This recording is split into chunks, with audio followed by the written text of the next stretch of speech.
Hello everyone. देखो यार, रात के बज रहे हैं 1:28।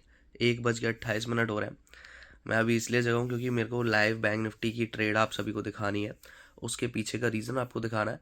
मैंने पूरी प्लानिंग के साथ वो BTST की थी, डॉलर इंडेक्स को चेक करके, CPI डाटा क्या आने वाला है उसको चेक करके, डाउ फ्यूचर्स और US 100 को देख के, US Tech 100 को देख के, सारी चीज़ें एनालाइज करके मैंने एक BTST फॉर्म की थी। इस वीडियो को एंड तक ज़रूर देखना। इस वीडियो में बहुत मज़ा आने वाला है, बहुत इंटरेस्टिंग वीडियो होने वाली है। सारी चीज़ें मैं आप सभी को बताने वाला हूँ कि किस बेसिस पर हमने सारी चीज़ें की है। तो चलिए फटाफट से एंड तक इस वीडियो को ज़रूर देखना। चलिए सेटअप पे चलते हैं। तो सबसे पहले हम ग्लोबल इंडाइसेस की बात कर लेते हैं। ग्लोबल इंडाइसेस में सबसे पहले हम आते हैं डाउ जोन्स पे। Dow Jones around 750 points down है, अराउंड 2% डाउन है। S&P 500 अराउंड 2% डाउन है। Nasdaq 100 अराउंड 2.21% डाउन है, अराउंड 400 पॉइंट्स डाउन है ये। अगर आप यूरोपियन मार्केट की बात करते हैं देन 227 पॉइंट्स डाउन है, 1.25% ये नीचे है। FTSE की बात करते हैं ना, 1.5% ये भी नीचे है। यूरोपियन मार्केट, अमेरिकन मार्केट दोनों नीचे है because of the CPI data. Inflation data higher आया है अकॉर्डिंग टू द एस्टिमेट्स के हिसाब से। जो CPI डाटा है वो हाइयर आया है, इन्फ्लेशन डाटा बढ़कर आया है। तो उसकी वजह से अमेरिकन मार्केट और जो ऑल ओवर वर्ल्ड इंडाइसेस है, सभी के सभी क्रैश होना स्टार्ट हो चुके हैं। ये देखिए, ये गिफ्ट निफ्टी है। Gift Nifty around 250 points down है अपने हाई से, जहाँ पे मार्केट क्लोज हुई थी 3:30 बजे, उधर से 250 पॉइंट्स डाउन है। ओके, तो इसका मतलब नेगेटिव ओपनिंग होने वाली है। अब हमने जो अपने पोजीशंस बनाई है वो मैं आप सभी को दिखा देता हूँ, और मैंने किस बेस पर बनाई है वो भी आप सभी को मैं दिखाऊंगा। ये देखिए, धन पर मैंने पोजीशन बनाई है, गर्वित, my photo is here. Okay, this is my own account. ये दिन में थोड़ा यार ट्रैपिंग बहुत ज़्यादा चली, उसकी वजह से 22,000 का लॉस था। तो यहाँ पे मैंने बैंक निफ्टी 21 Feb 44,400 पुट ली थी। 21 फरवरी की एक्सपायरी की थी, कल की एक्सपायरी में नहीं लेना था मेरे को। मैंने ये दिन में भी ली थी एक बार 2-2:30 बजे के आसपास, बट इसमें थोड़ा बहुत लॉस हुआ था। देन मैंने वापस से बाई की थी अराउंड 141 के प्राइस के आसपास मैंने ये बाई की थी। तो एवरेज प्राइस इसका 175 के आसपास आ रहा है। एवरेज प्राइस पे ध्यान मत देना, LTP पे ध्यान दो बस। 148.45 करंट प्राइस चल रहा है इसका। ठीक है, 705 क्वांटिटीज़ है, 38,387 का लॉस चल रहा है इसमें। अराउंड 1 लाख कैपिटल इसमें चल रहा है अभी। अराउंड इसमें 1 लाख कैपिटल होगा। ठीक है, ये आप देख लीजिए, 1,04,000 कैपिटल अभी इसमें बचा हुआ है। ओके, ठीक है। अब हम सब आते हैं, पहले बैंक निफ्टी के चार्ट पे आते हैं। चलिए पहले हम डाउ फ्यूचर्स के चार्ट पे आते हैं। मैंने किस बेसिस पर यहाँ पे पुट पोजीशन ली, पहले देखिए। मेरे को ये पता था कि आज CPI डाटा आने वाला है, और CPI डाटा नेगेटिव क्यों आने वाला है ये मेरे को कैसे पता चला। देखो, CPI डाटा नेगेटिव आने वाला है, मार्केट्स को पहले ही पता था, चाहे हमें पता हो ना पता हो। तो मैंने देखा डाउ फ्यूचर्स यहाँ से बियरिश इनगल्फिंग कैंडल फॉर्म करके नीचे आ रहा है। बियरिश इनगल्फिंग कैंडल फॉर्म करके नीचे आ रहा है। तो आप देखिए, गिरने के बाद इसने रिकवर नहीं किया बिल्कुल भी। इस एरिया में डाउ फ्यूचर्स रिकवर नहीं कर पाया, और मेरे को यहाँ पर ये लगा कि हाँ भाई, यहाँ पे और सेलिंग आने वाली है।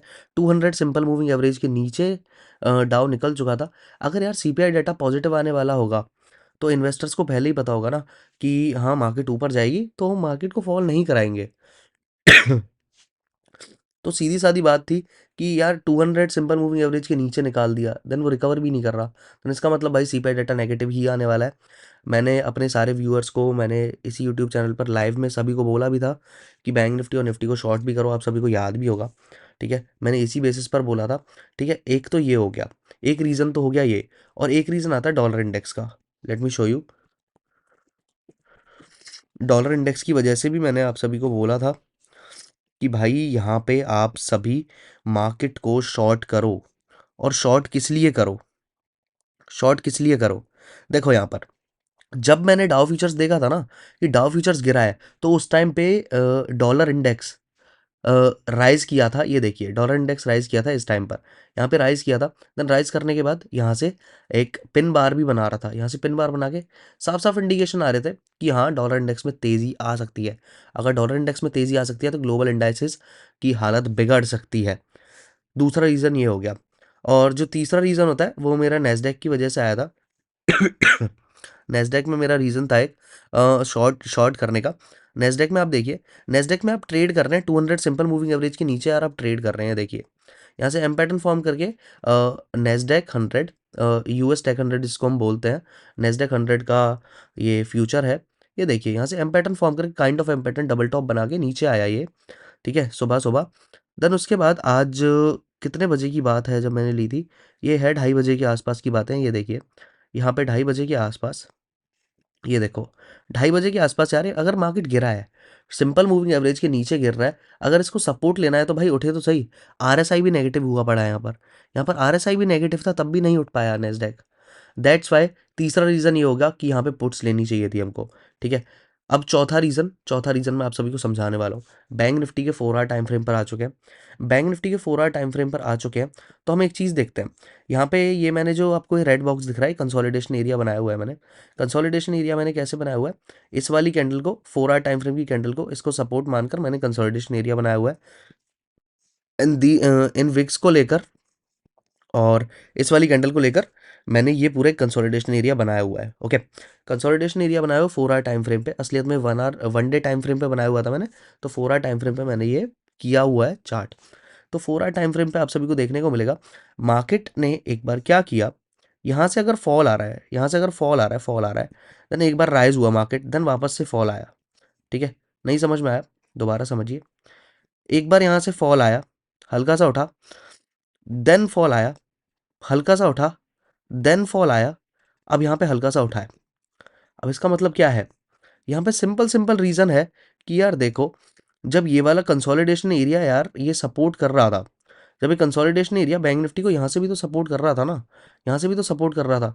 अब आप सभी को पता होगा कि जो भी सपोर्ट एरिया होता है, अगर सपोर्ट एरिया के नीचे हम निकल जाते हैं तो वो रेजिस्टेंस एरिया की तरह फॉर्म काम करता है, रेजिस्टेंस एरिया की तरह वो काम करता है, सप्लाई फॉर्म हो जाती है वहाँ पर। तो अब 5 मिनट टाइम फ्रेम पे हम आते हैं, मैंने रेजिस्टेंस एरिया फॉर्म किया हुआ है, कंसोलिडेशन एरिया फॉर्म किया हुआ है हमारा। ये वाला एरिया सपोर्ट एरिया था पूरा का पूरा, ये सपोर्ट एरिया था, ठीक है। अगर ये सपोर्ट एरिया था, जब मार्केट इधर से राइज हुआ, देन आपने यहाँ पे देखा कि कंफर्म सेलिंग आने लगी। तो इससे ये और कंफर्म हो गया कि मार्केट नेगेटिव वे में घूमना चाह रहा है, बस मार्केट को यहाँ पे इंडियन मार्केट्स को मैनिपुलेट किया जा रहा है जिससे कि लोग कॉल्स बाय करें, जैसे ही यहाँ पे ट्रैप हों लोग, यहाँ पे कॉल्स बाय करें एंड देन उन सभी के एसेलेट करा के देन मार्केट को अच्छे तरीके से तोड़ दिया जाए। और लोगों ने यहाँ पे क्या किया होगा, यहाँ पर इस चीज़ को देखकर ना, जब इस कंसोलिडेशन एरिया के अंदर हम घुसे, तो यहाँ पे कई लोगों ने ये सोचा होगा कि मार्केट अब राइज अप करेगा, चाहे अब थोड़ा बहुत गिरे, बाय ऑन डिप्स करो, बट वो गलत था। सीपीआई डेटा किसी ने भी ध्यान नहीं दिया। मैं अपने सारे के सारे व्यूअर्स को कहता रह गया कि भाई आप पुट्स खरीदो तो आपको मज़ा आने वाला है। मैंने देन यहाँ पे क्या किया, मैंने यहाँ पर एक अपनी पुट पोजीशन बाय की, यहाँ पर मैंने बनाई थी पोजीशन, मैंने वैसे यहाँ पे बनाई थी, और मैंने स्टॉप लॉस अराउंड यहीं पे रखा था, अराउंड इसी एरिया में रखा था, 58 का रखा था। यहाँ पे मेरा स्टॉप लॉस था। एंड देन जो मेरा टारगेट है ना, वो टारगेट मैं आप सभी को ना 4 आवर टाइम फ्रेम पे मैं दिखा देता हूँ।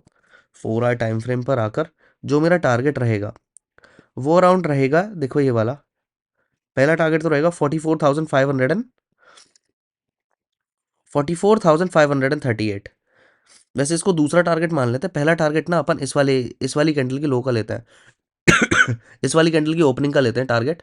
तो ये वाला जो है एरिया, ये 44,800, पहला टारगेट 44,800, एंड देन दूसरा टारगेट अपन का रहेगा ये वाला 44,744, एंड देन जो तीसरा टारगेट रहेगा वो 44,538, एंड देन 44,491। अगर इसके भी बाद आपको सेलिंग देखने को मिलती है, देन 44,311। और ये लेवल कैसे निकाला हुआ है, मैं थोड़ा पीछे जाता हूँ, तो ये देखिए आपको यहाँ पे सपोर्ट देखने को मिल रहा होगा। दैट्स वाई ये आपका एक टारगेट हो सकता है, एंड देन एक ये वाला टारगेट हो सकता है बिकॉज ऑफ दीज कैंडल्स, ठीक है। इससे ज़्यादा कमजोरी यार क्या ही आएगी, ये कितने पॉइंट्स हो जाएंगे यार, 1300-1400 पॉइंट्स हो जाएंगे, बहुत होता है, ठीक है। इस बेसिस पर हमने सिर्फ बैंक निफ्टी शॉर्ट किया और हम इस पोजीशन में बने हुए हैं। आप दोबारा देख लीजिए, दिस इज माई पोजीशन। अब इसमें 38,387 का लॉस दिख रहा है, प्रीमियम डिके की वजह से भी आपको यहाँ पे थोड़ा लॉस दिख रहा है, बट कोई नहीं, आपको सुबह जो भी प्रॉफिट्स होंगे आप सभी को यहाँ पे दिखा दिए जाएंगे। ये देखिए ग्लोबल इंडाइसेस और ढंग से देख लीजिए, डाउ फ्यूचर्स का चार्ट भी दिखा देता हूँ। डाउ फ्यूचर्स का चार्ट एक बार चेक कर लीजिए, ये सीपीआई डेटा आते ही इतनी बड़ी रेड कैंडल फॉर्म हुई थी, ये देख लीजिए अभी भी रिकवर नहीं कर पा रहा है। ये आरएसआई ओवर सोल्ड हो चुका है, उसकी वजह से थोड़े थोड़े बाउंसेस आ रहे हैं, देन वो भी सेल ऑफ हो रहे हैं। ओके, एंड नेस्डैक में क्या हुआ है नेस्डैक में आप देख लीजिए, ये आरएसआई ओवर सोल्ड हो चुका था, उसकी वजह से थोड़ा बाउंस आया यहाँ पर, बाउंस के बाद वो पूरा का पूरा बाउंस सेल ऑफ हो चुका है। यहाँ भी आरएसआई ओवरसोल्ड हुआ ही पड़ा है, बाउंस देने के लिए थोड़ा सा ऊपर निकला है वो आरएसआई, देन वापस से फॉल कर जाएगा, आप सभी को देखने को भी मिल रहा होगा। एंड देन अमेरिकन विक्स अगर आप देखोगे, American VIX is at 25% up, 25% ऊपर है अमेरिकन विक्स। अमेरिकन मार्केट की जो वॉलेटिलिटी इंडेक्स है वो 25% अप है। हो सकता है कि सुबह इंडियन मार्केट का भी जो ये इंडिया विक्स होता है, जो इंडियन मार्केट की वॉलेटिलिटी बताता है, वो भी 25% ऊपर हो। तो अब जो भी सारे अपडेट होंगे वो मैं आप सभी को अभी जब मार्केट खुलेगा सुबह, देन मैं आप सभी को बताने वाला हूँ इसी वीडियो में। आपको सारे मेरे प्रॉफिट्स और कितना मेरा प्रॉफिट हुआ, सारी चीज़ आपको यहाँ पे देखने को मिल जाएंगी। Okay, so let's go there, वहाँ पे मिलते हैं। आप मार्केट खुलने दो, देन मिलते हैं फटाफट से, ठीक है। सो अब बज चुके हैं अराउंड करेक्ट 12 बज चुके हैं, दोपहर के 12 बज चुके हैं। तो आप सभी को मैं अपडेट देना चाहता हूँ कि देखिए, जब ये पोजीशन मैंने निकाली तो इसमें 1,16,000 का यहाँ पे प्रॉफिट था, जो कि आपको देखने को मिल रहा होगा। 142 पे बाय बाय प्राइस था, ठीक है। 306.91 पे सेल किया है, आप सभी को यहाँ पे देखने को मिल रहा होगा, ठीक है। मैं ये रीलोड भी कर देता हूँ, आपको देखने को भी मिल जाएगा। ओके, रीलोड भी कर दिया, आप देख लीजिए, ठीक है। देन मैंने ये वाली पोजीशन अभी बनाई थी, देन मैं थोड़ा सा ट्रैप हो गया, मेरा छोटा सा एसएल हिट हो गया यहाँ पर। 203 पर बाय किया था, 177 पर सेल कर दिया। ओके, अभी उसी प्राइस के आसपास ही है। Overall profit is 1,03,64। बट जो हमारी बीटीएसटी थी, हम बीटीएसटी की बात करते हैं, तो 1,16,000 मेरा उसमें प्रॉफिट हुआ है। अब हम चार्ट्स पे आ जाते हैं, चार्ट्स पे हम देखते हैं कि हमने ये प्रॉफिट बुक कैसे किया। ओके, मैं ये थोड़े यहाँ पर आ जाता हूँ। हियर्स द बैंक निफ्टी, ये बैंक निफ्टी का चार्ट है। Okay, so 4 hour time frame पे मैंने आपको बताया था ऐसे रिजेक्शन मिल सकता है, और पहला टारगेट जो हमारा हो सकता है 44,983, एंड देन दूसरा टारगेट 44,818। बट उससे पहले ही वो रिवर्स किया, दैट्स वाई मेरे को पोजीशन वहाँ पर एग्जिट करनी पड़ी। 5 मिनट टाइम फ्रेम पे आ जाते हैं। 5 मिनट टाइम फ्रेम पे अगर हम आते हैं तो हमें यहाँ पे देखने को मिलता है कि बैंक निफ्टी सीधा का सीधा गैप डाउन ओपन हुआ था। गैप डाउन ओपन होने के बाद हम थोड़ा सा वेट किया हमने, देन मैंने देखा कि यार यहाँ पे सपोर्ट भी है, हो सकता है कि यहाँ से बाउंस बैक कर जाए। तो मैंने 9:27 और 28 मिनट पर अपनी पोजीशन क्लोज की, जो कि मैं आपको दिखा भी देता हूँ। यहाँ पर मैंने क्लोज की थी। मैं ऑर्डर्स की हिस्ट्री आप सभी को दिखा देता हूँ, no worries about it, just wait a minute. Orders orders orders orders मेरे यहाँ पर हैं। ऑर्डर्स देख लीजिए, 9:27 पर मैंने यहाँ पर पोजीशन सेल आउट की थी। ओके, सभी को यहाँ पर क्लियर है। तो मैंने आप सभी को आज की अपनी सारी पोजीशंस दिखा दी कि मैंने बीटीएसटी में क्या प्रॉफिट किया, कैसे कैसे किया। तो आप सभी के सामने सब कुछ विजिबल है, सब कुछ क्लियर है। अब हमें यहाँ पे क्या करना चाहिए, अब हम यहाँ पे इस पोजीशन को यहाँ पर हटा देते हैं। अब हमें यहाँ पर क्या करना चाहिए, हमें यहाँ पर करना चाहिए कि पहले तो यार यहाँ पर देखो कि ये डबल टॉप यहाँ पे फिर से बनाने की कोशिश कर रहा है बैंक निफ्टी। ओके, अगर यहाँ पे बैंक निफ्टी डबल टॉप बनाने की कोशिश कर रहा है, तो हम यहाँ पे एक रेक्टेंगल फॉर्म कर देते हैं। हम हेयर रेक्टेंगल, और रेक्टेंगल का ब्रेकडाउन ये वाला होगा। अगर ये रेक्टेंगल ब्रेकडाउन करता है और सस्टेन करता है, then we can go for the targets for 45,236। पहला टारगेट ये होगा, एंड देन दूसरा टारगेट जो अपना होगा 45,160, एंड देन जो तीसरा टारगेट होगा वो होगा 45,009। ये वाला टारगेट होगा, या फिर इस वाली रेंज के अंदर हम रह सकते हैं, इस वाली रेंज के अंदर, इस वाली रेंज के अंदर अपन रह सकते हैं, ठीक है, बैंक निफ्टी में। तो बैंक निफ्टी का अपडेट ये हो चुका है। मैंने आप सभी को प्रॉफिट्स दिखा दिए, सारी चीज़ें मैंने आप सभी को क्लियर कर दी। So thank you everyone for watching this video. इस वीडियो को लाइक करना, शेयर करना, और अपने सभी दोस्तों के साथ, ट्रेडर्स के साथ शेयर ज़रूर करना, और चैनल को सब्सक्राइब ज़रूर करना। सो थैंक यू एवरीवन।